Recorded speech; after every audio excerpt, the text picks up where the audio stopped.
மறக்காம சர்ப்ரைஸ் பண்ணுங்க. Thank you. Welcome to Chapter 4, Pass Pawns.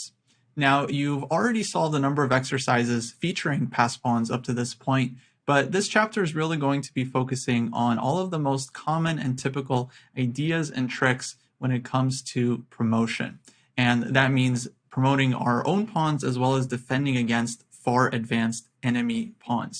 And there are lots of these little ideas and tactics and motifs that I think you really need a lot of experience with in order to really ingrain those patterns into our pattern recognition bank. So hopefully this chapter will provide that for you. I've chosen some of the most common ways of promoting pawns using some kind of tactical idea. There's a nice mix of theoretical endgames as well, endgames that I think that are really, really important to know, as well as a number of nice examples to kind of hammer in the point and show you some of the most typical ways of actually getting that pawn to the 8th rank. So with that, let's take a look at a couple of instructive examples. Our first study here comes from the composer Zuckerbacher from 1892. And as we can see, white has a couple of very far advanced pass pawns, but they currently seem to be blocked.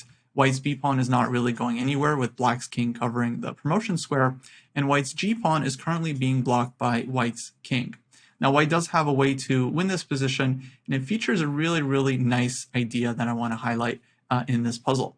So the solution starts off with the move king to h7. A very logical move. White is simply threatening to promote the pawn next and win the game. In order to keep the game going, black has to play the move rook h1 check and try to give checks to the king, never giving white a chance to promote the pawn.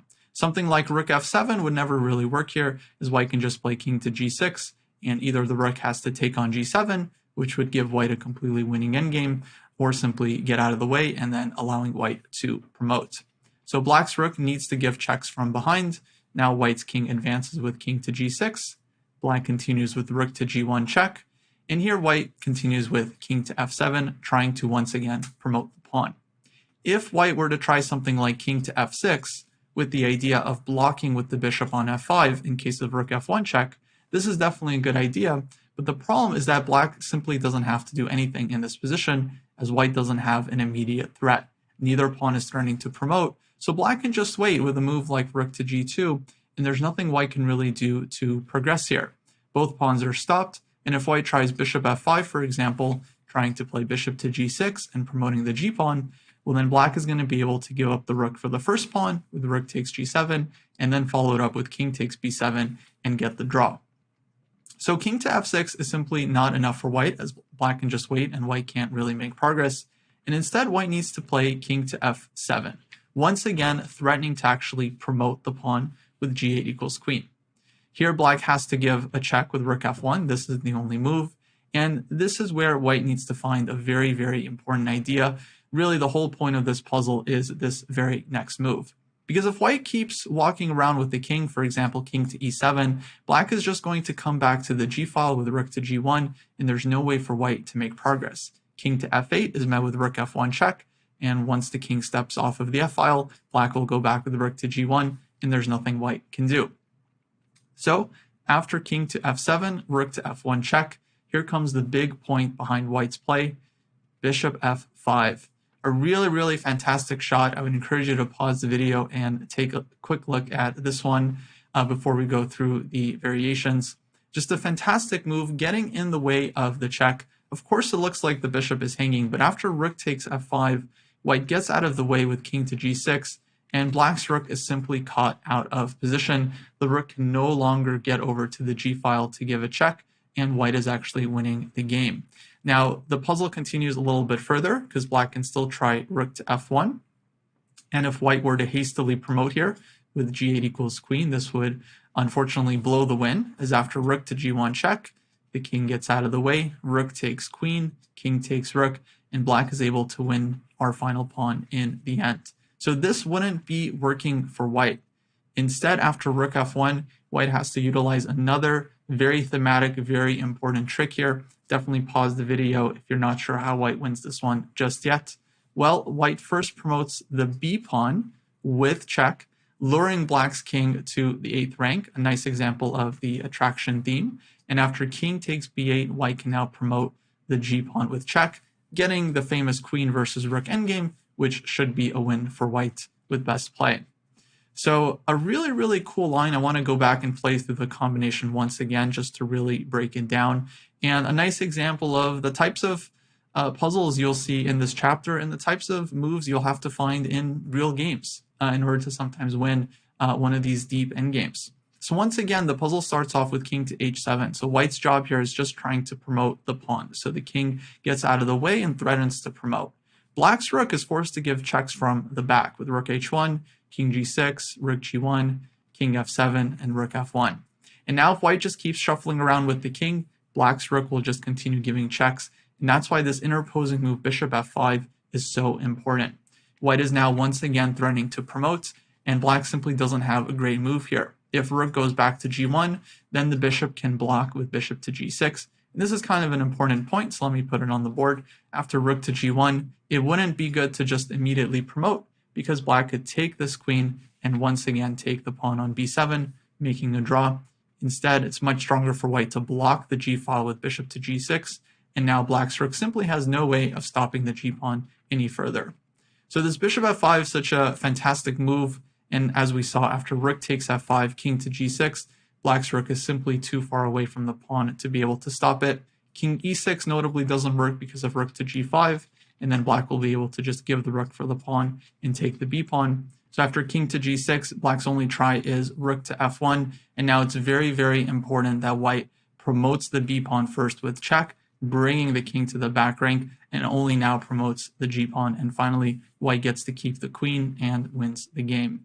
So really, really nice idea, and make sure to look for these kinds of interesting blocking moves where you block a check but force the enemy rook to completely displace itself, as this is what allowed white's king to get out of the way with tempo and allow white's pawns to promote in the end. Jumping to our next example here, this is once again white to play and win in the study composed by the great player Richard Reti.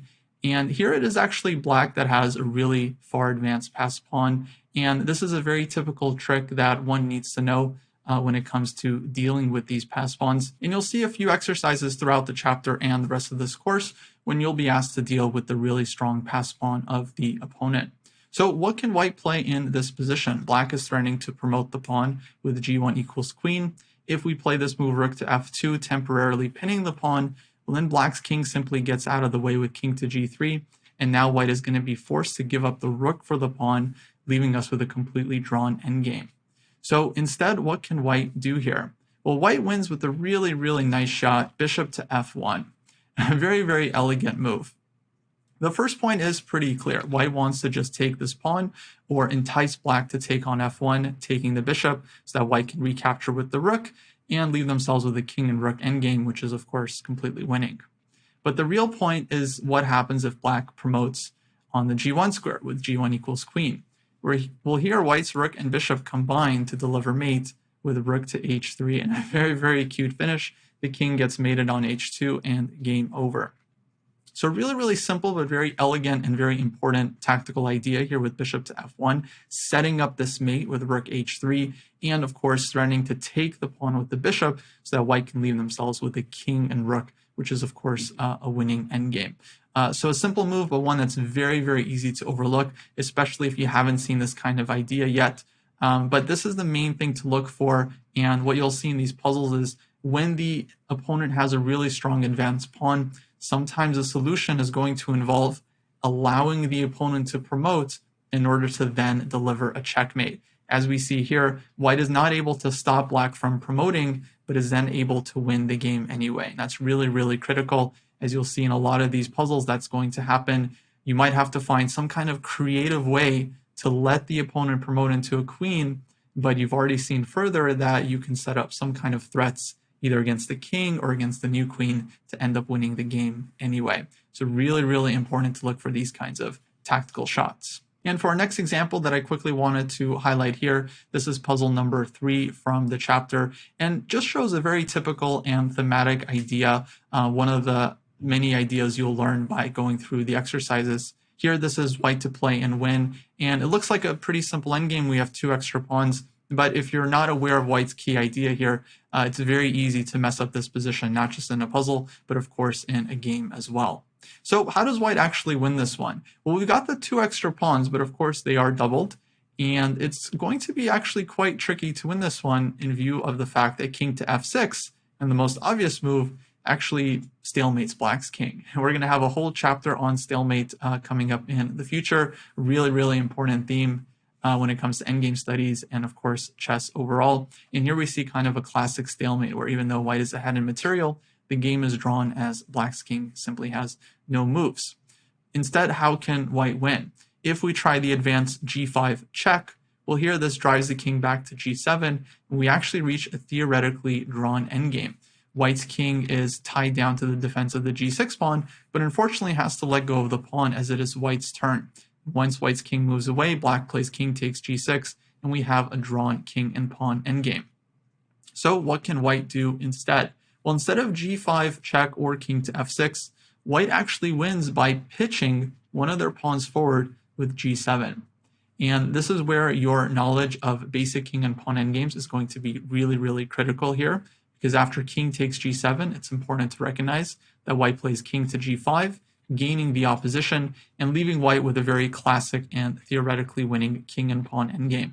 If you're not sure how to win from this position here, I would highly recommend to look up this endgame so that you know your way around these very basic king and pawn endgames. As being able to promote your pawn by force here, I would say a very, very critical skill for developing chess players to have. But this position is winning for white, as white has taken the opposition, and next the king will be able to advance and support the pawn forward. So after g7, black isn't really left with a lot of options. Black can try king h7, which would be a very, very tricky defense, because, for example, if white plays king to g5 here, then black goes king to g7, and now black is actually holding the draw because black has the opposition. But instead of this, white can just win using the same idea once again, and once again just pitching the pawn forward with g8 equals queen. This is a really common idea that you'll see throughout this chapter. And once again, the point is to force the king to take, force the king to the g file, and now after king to g6, white has once again taken the opposition in this endgame. Next, white's king will be advancing, and the g-pawn will be able to promote from here, giving white a completely winning position. So that's pretty much the puzzle. After g7, king takes g7, king to g5. That's game over. White is winning from here. And yeah, just a typical idea I just wanted to highlight in this first video to give you guys a sense of what's coming up in this chapter. And with that, I'll leave you to it to solve the rest of the exercises on your own. Once again, I would encourage you to try to spend up to 5 minutes, maybe more if you need, on each exercise, and really, really make sure to review the solution of all the puzzles that you get wrong to fully understand the solutions and the ideas for yourself. With that, I'll wish you the best of luck in the exercises, and I'll see you in the next chapter. Take care.